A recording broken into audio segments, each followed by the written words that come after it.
Ave Maria, cheia de graça, o Senhor é convosco. Bendita sois vós entre as mulheres, bendito o fruto do vosso ventre, Jesus.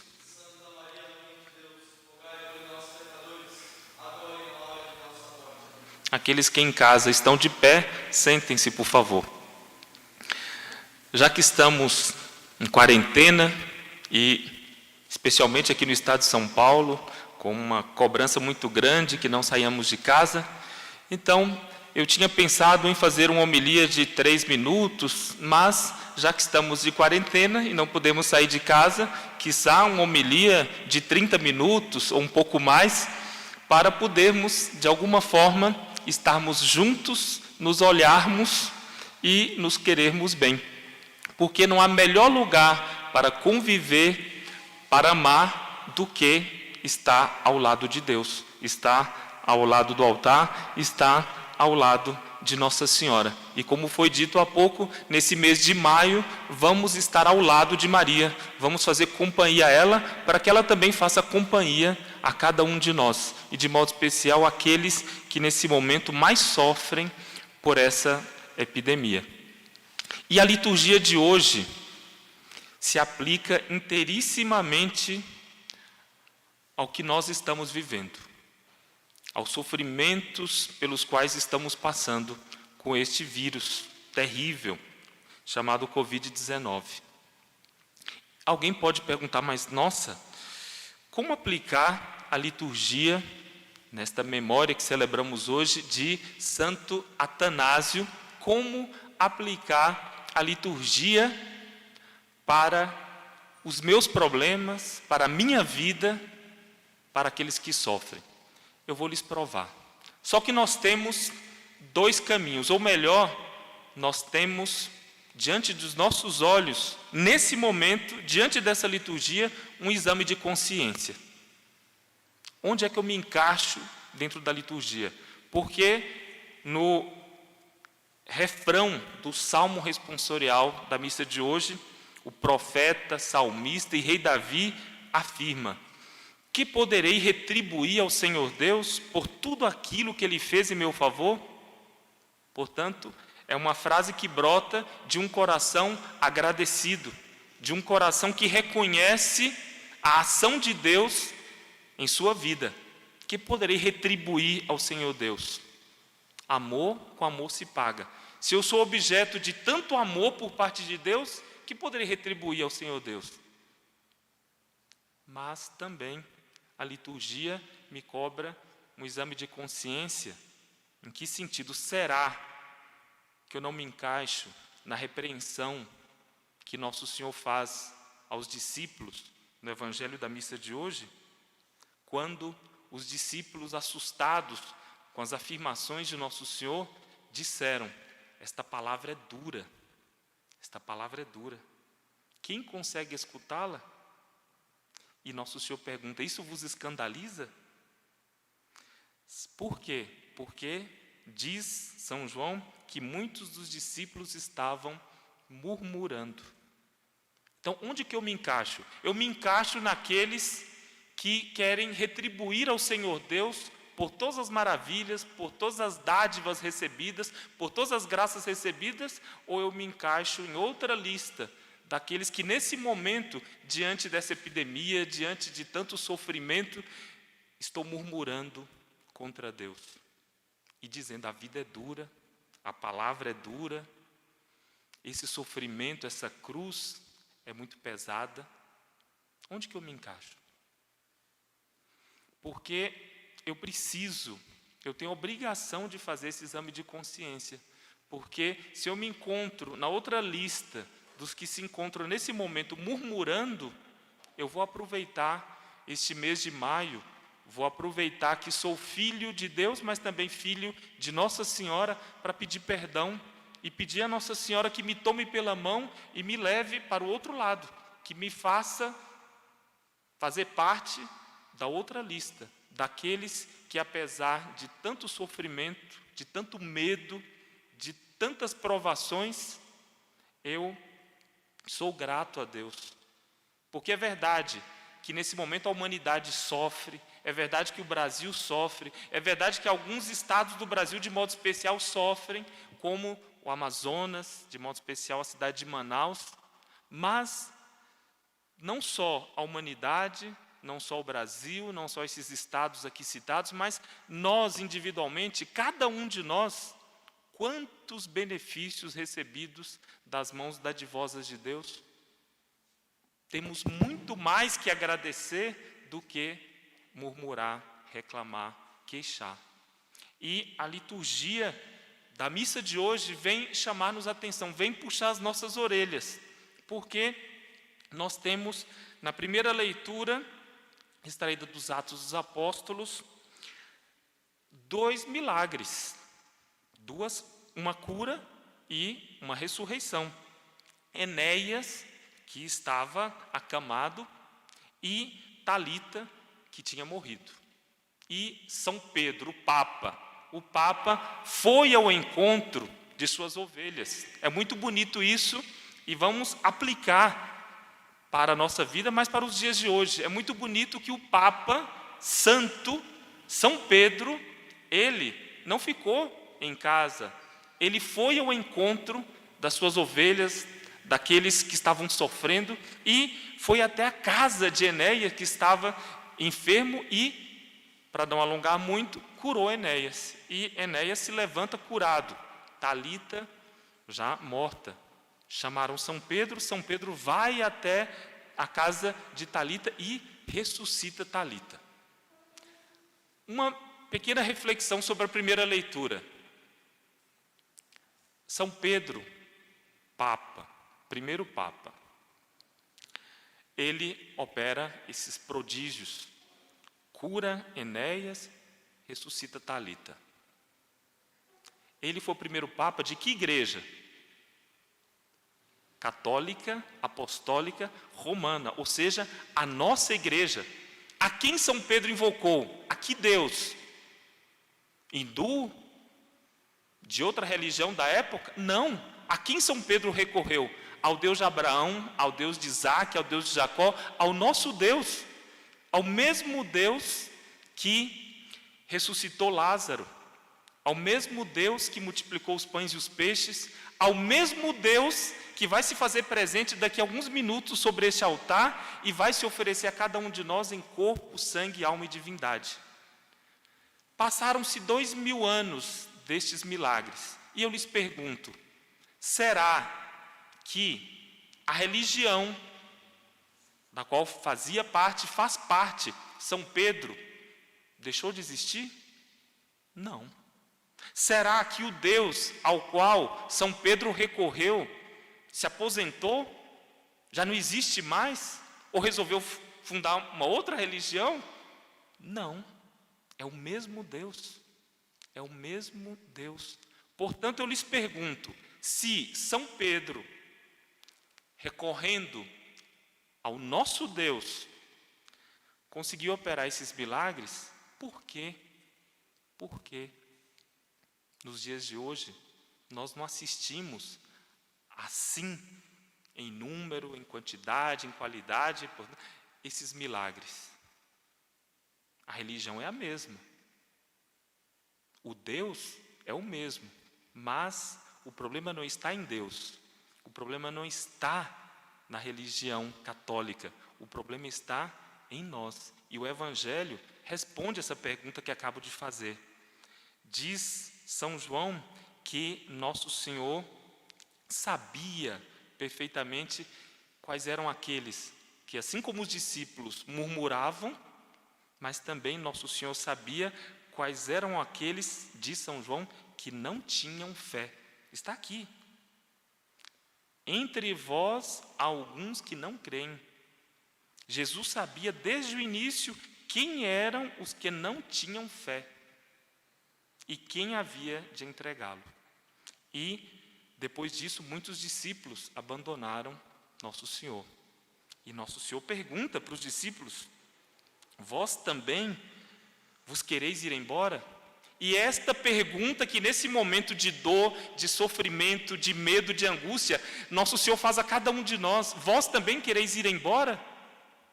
Vós também quereis abandonar a Santa Igreja Católica Apostólica Romana, a verdadeira igreja e única igreja na qual está a salvação, na qual está nosso Senhor Jesus Cristo e os sacramentos? Vós também quereis ir embora? E nós não podemos, nesse momento, nos esquecer do exemplo dos santos. Quantos sofrimentos, para não dizer que a vida de um santo, de uma santa, é muito mais sofrimento do que alegria. Porque per crucem ad lutem, é pela cruz que se chega à luz. É pela cruz e aceitando com amor, com resignação, com alegria o sofrimento, que nós nos conformamos ainda mais com nosso Senhor Jesus Cristo. Então o sofrimento aceito com amor, com resignação, eleva o homem, aproxima o homem de Deus, enobrece a alma, santifica. E a liturgia de hoje é um verdadeiro tesouro, porque nos faz meditar em todas essas verdades, refletir todas essas verdades. E, para não alongar muito, eu disse que seriam 30 minutos, mas pode ser que alguns estejam já murmurando aí em casa, desanimados. Então, para que deixem de murmurar, vamos diminuir um pouco o tempo da homilia. Mas eu não posso terminar essa homilia sem antes relembrar aqui um fato verídico, vivido por alguns arautos do Evangelho, numa de suas missões pelo interior do Brasil, que ajuda-nos a entender e a assimilar, portanto, e a guardar, e depois colocar em prática a liturgia da missa de hoje.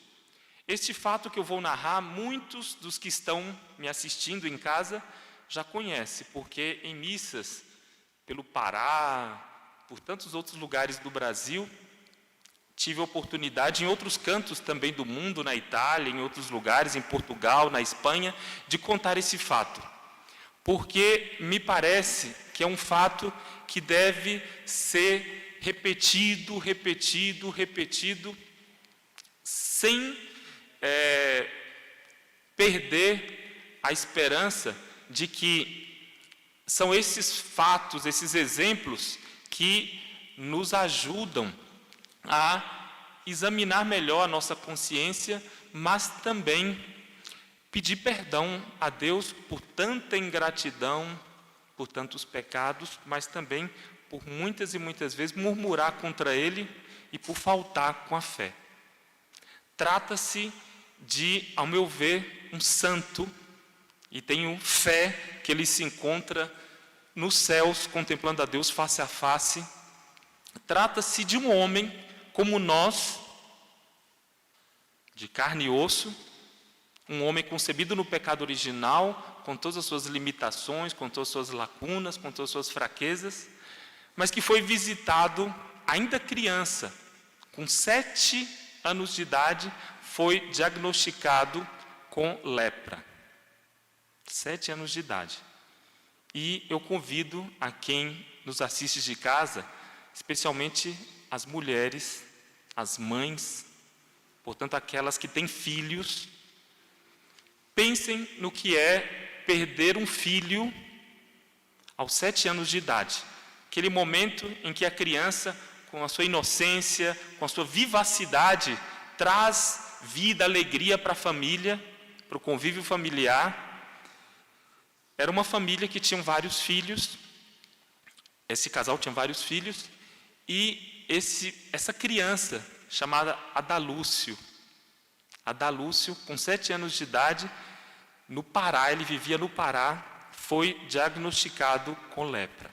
E existia no Pará, Marituba, na Grande Belém, um leprosário que foi construído para receber 1000 enfermos, 1000 leprosos. Inclusive o Papa São João Paulo II chegou a visitar esse leprosário em 1980. Voltando ao nosso santo Adalúcio, com 7 anos de idade, foi levado para esse leprosário e nunca mais saiu. ele viveu mais de 70 anos. Portanto, façam os cálculos. Mais de 60 anos longe do pai, da mãe, de seus irmãos, de seus entes queridos. E convivia com a dor, com o sofrimento, com o isolamento. E passaram-se os anos e a enfermidade foi avançando.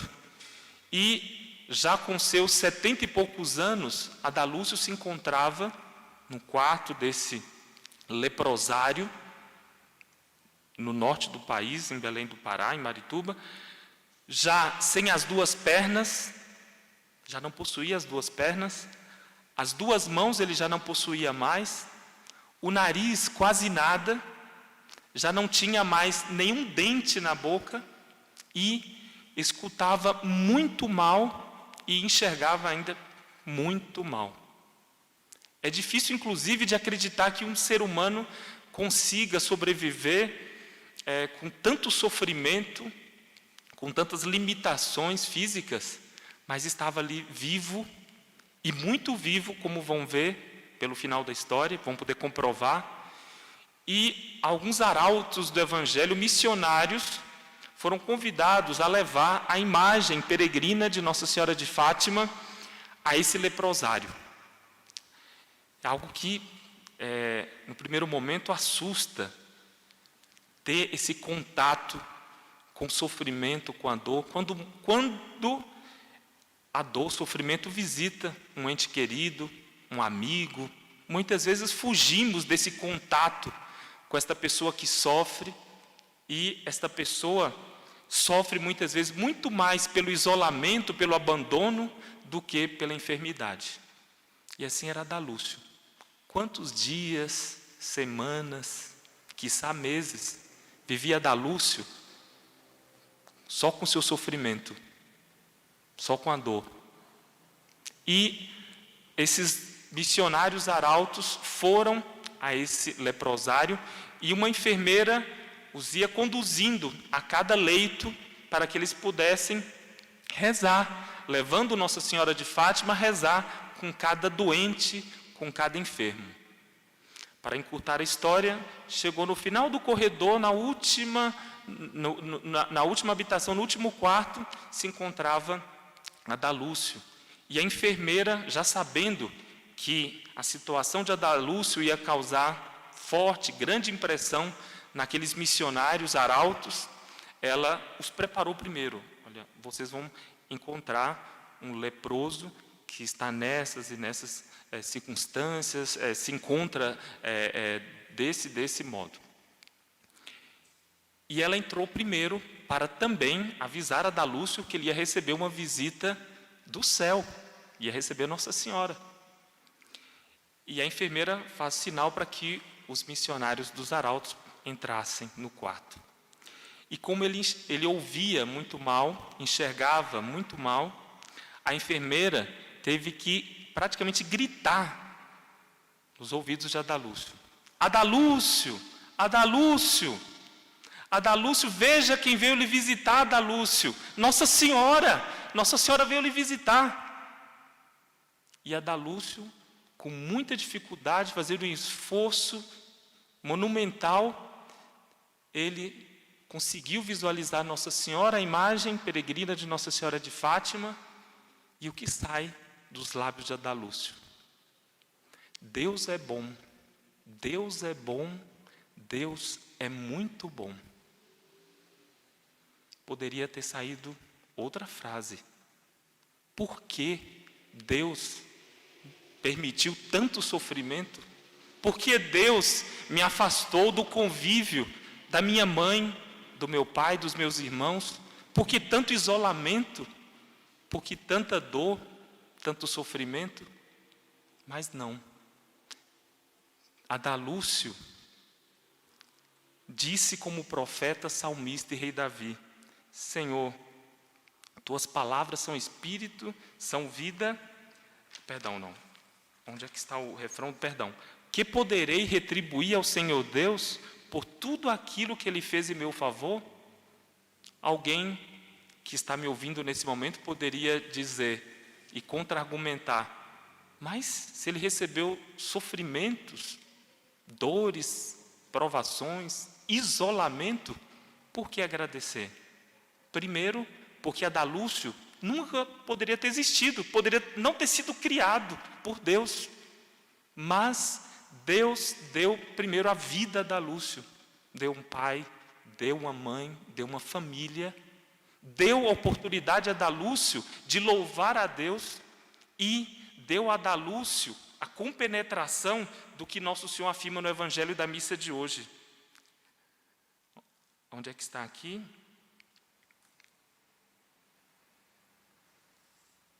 O Espírito é que dá vida. A carne não adianta nada. E por isso que os discípulos disseram, essa palavra é dura. É dura sim, porque hoje nós invertemos os valores e consideramos que o que vale é o carro, é a minha casa, é o meu dinheiro no banco, são os meus pertences, objetos materiais.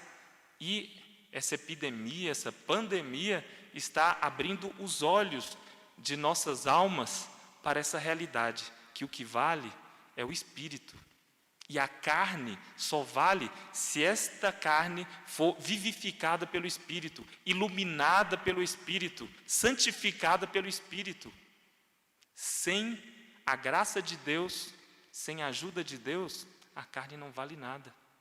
E Adalúcio tinha bem claro isso, porque se existisse uma pessoa na face da terra que poderia, entre aspas, queixar-se, murmurar contra Deus, seria Adalúcio. Naquele momento, na face da terra, quem poderia reclamar, queixar-se, murmurar, seria Adalúcio. Não. Ele tinha muito presente que a carne não vale nada. Carne esta que ele depois recuperaria, ou recuperará no último dia, na ressurreição dos corpos. Mas ele tinha bem presente que o Espírito é que dá vida. E é esse Espírito, nesse momento de epidemia, que nós devemos buscar. Ou seja, esse Espírito, com E maiúsculo, que é o próprio Deus. É o que vamos fazer agora com a Eucaristia, consagrando o pão e o vinho.